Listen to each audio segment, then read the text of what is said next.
दोस्तों the legend Kader Khan जिन्होंने 90s के दशक में हमें खूब एंटरटेन किया, जिनके डायलॉग्स आज के शॉर्ट्स वीडियो में लाखों करोड़ों व्यूज लाते हैं, जिनके गोविंदा के साथ ऑन स्क्रीन केमिस्ट्री अनबीटेबल थी, लोगों को बहुत भाती थी।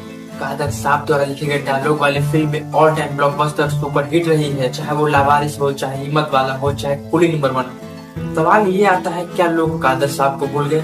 क्या इंडस्ट्री इस बात के लिए कादर साहब को अप्रिशिएट नहीं कर पाई? वजह चाहे कुछ भी रहा हो, लेकिन आज हम लोग कादर साहब को अप्रिशिएट करेंगे, कादर साहब की स्ट्रगल लाइफ के बारे में जानेंगे और हम लोग जानेंगे कि कादर साहब फिल्म लाइन में कैसे आए और आज पब्लिक कादर खान को अप्रिशिएट करेगी।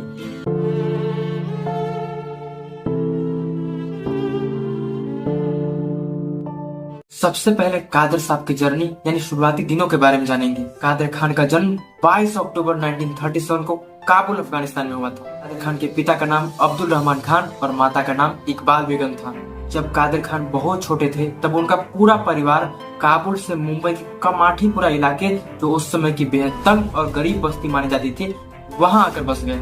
कादर साहब के वालिद यानी पिताजी मजदूरी का काम करते थे, जिससे घर का खर्च चलाना बेहद मुश्किल था। इसीलिए कादर खान को पढ़ाई के साथ साथ घर के कामों में भी हाथ बटाना पड़ता था। कभी कभी एक वक्त खाने के लिए भी संघर्ष करना पड़ता था। गरीबी के कारण उनका पढ़ाई छोड़ने का भी मन किया, समय आया, लेकिन उनकी माँ ने उन्हें पढ़ाई के प्रति इंस्पायर किया। देखिए कादर साहब क्या बोलते हैं। तू क्या कर कि तू पढ़, तू कुछ मत कर, तू पढ़। मैं हूँ, मैं मुसीबतों से जंग करूंगी। मेरी वालदा ने इस तरीके से पढ़ कहा।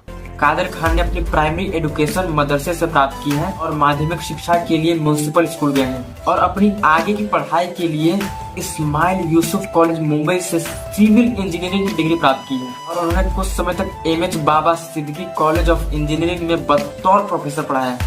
तो सवाल ये आता है कि वे फिल्मों में कैसे आए। कॉलेज के समय उनका इंटरेस्ट नाटक और स्क्रिप्ट राइटिंग में था, इसीलिए जब जो कॉलेज में नाटक होते तो नाटकों में पार्टिसिपेट करते थे और स्क्रिप्ट भी लिखते थे। क्योंकि इस प्रतिभा को दिलीप साहब ने पहचाना था। 1970 के दशक के शुरुआत में जब उन्होंने कादर साहब का एक नाटक देखा तो वो बहुत प्रभावित हुए और अपनी फिल्म सगीना और बैराग में कादर साहब को काम करने का मौका दिया। इसके बाद मनमोहन देसाई और प्रकाश मेहरा जैसे मशहूर बॉलीवुड डायरेक्टर ने कादर खान को अपने फिल्म में डायलॉग और स्क्रीन प्ले लिखने के लिए साइन किया।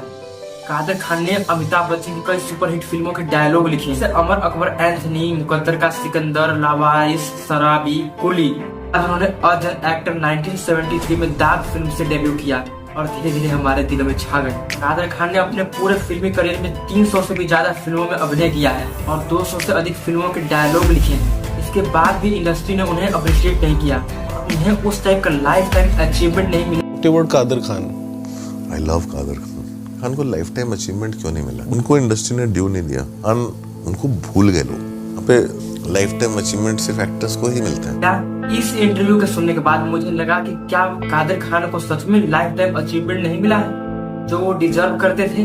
दोस्तों मैं आपको 3 पॉइंट्स बताता हूँ और आप मुझे खुद बताना कि क्या उन्हें लाइफ टाइम अचीवमेंट मिला। उन्होंने एक इंटरव्यू में कहा था कि इंडस्ट्री में कई बार उन्हें नजरअंदाज किया गया। वे स्क्रिप्ट राइटिंग और डायलॉग राइटिंग के बहुत बड़े नाम थे, लेकिन धीरे धीरे उनके काम को उतनी प्राथमिकता नहीं दी गई जितनी उन्हें मिलनी चाहिए। कादर साहब को film fair life time achievement नहीं मिला। कई एक्टर्सों को उनके करियर के अंत में उन्हें film fair life time achievement मिला, जैसे अमिताभ बच्चन, देव आनंद और दिलीप साहब, लेकिन कादर साहब को ये सम्मान भी नहीं मिला। क्या आप कल्पना कर सकते हैं कि जिस व्यक्ति ने 300 से ज्यादा फिल्मों में अभिनय किया है, 200 से ज्यादा फिल्म के डायलॉग लिखे हैं, पद्मश्री जैसे कोई भी सरकारी अवार्ड से नवाजा नहीं गया? जब 2019 में उनकी डेथ हुई तब लोगों ने सरकार से पद्मश्री अवार्ड की मांग की, लेकिन उस समय तक काफी देर हो चुका था। अब आप मुझे बताओ, क्या कादर साहब को लाइफ टाइम अचीवमेंट मिला? ये इंडस्ट्री और सरकार ने कुछ भी किया, लेकिन आज हम लोग पब्लिक मिलकर कादर साहब को लाइफ टाइम अचीवमेंट देंगे। हम कमेंट में #थैंक्स कादर साहब लिखेंगे। दोस्तों कादर साहब की फेवरेट मूवी कमेंट करो। Bye bye.